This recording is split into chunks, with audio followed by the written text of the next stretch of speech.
finally it's time to play with the magical carburetors. Let's just tune some pieces and... Nope, I guess it's not time for that yet. I promise we're close. There's not a whole lot left to check, but you do want to make sure that you've got fuel pressure. It needs to be coming from the tank, and it needs to be getting fuel to the carburetors. So yes, technically you could pull it apart and just see if gas spills out, but it's kind of important to know how much fuel pressure you're getting. So we're going to hook up a gauge and just give it a few pumps with the primer and see what we're getting.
It doesn't take much,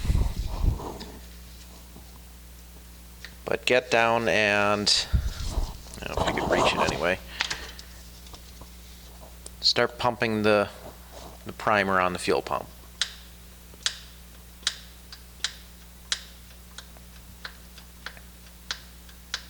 And you can see we're topping out right at around 3 psi, which is plenty for this kind of car. If you have much more than that, it's just going to be spilling out of the carburetors.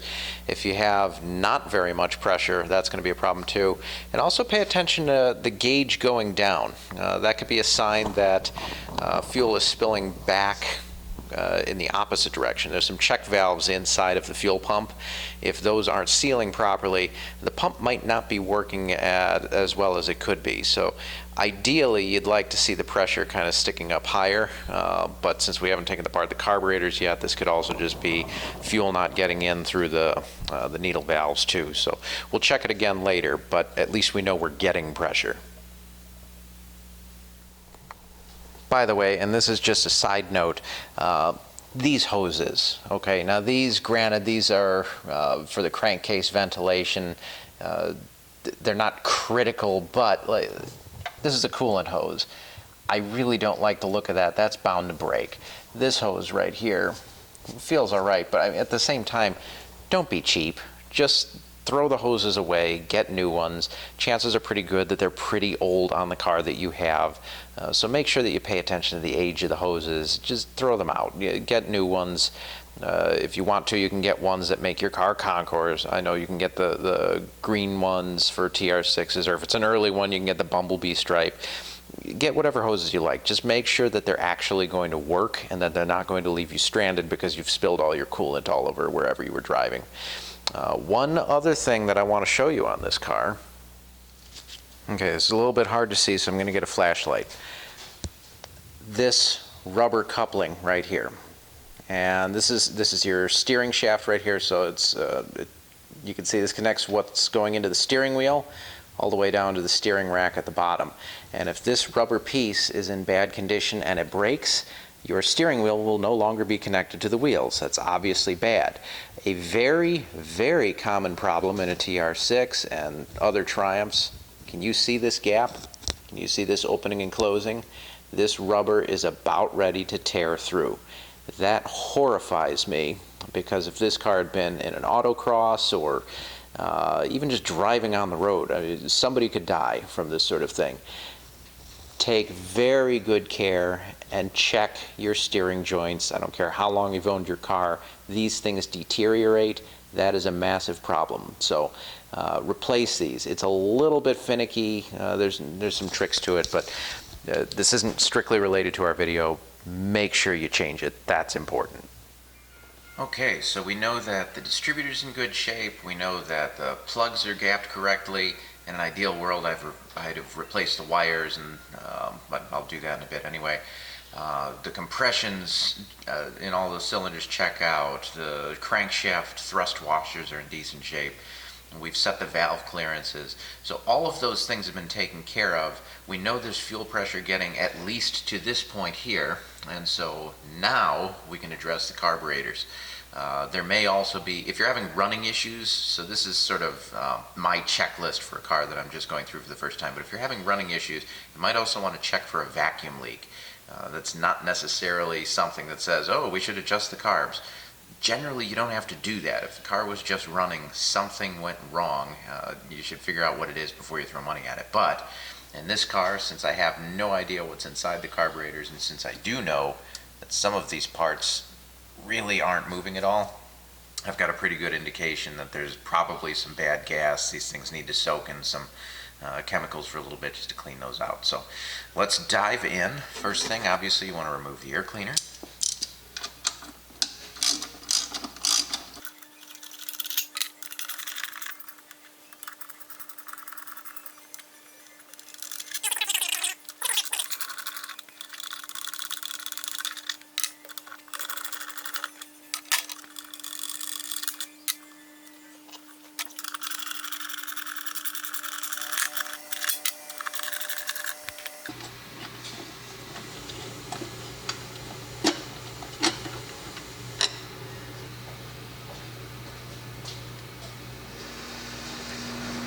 You can tell right away that the pistons are stuck in both of these carburetors, so hopefully that comes loose easily, otherwise that could be a bit more of a problem. You really don't want to scratch too many things up inside of them.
Now would be an excellent time to replace this crap.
If you happen to lose one of these nuts and you can't find it, you can always pick one up at a hardware store. I think it's 3/8 by 24. It's fine thread, but it is not metric, so that's just something important to keep in mind.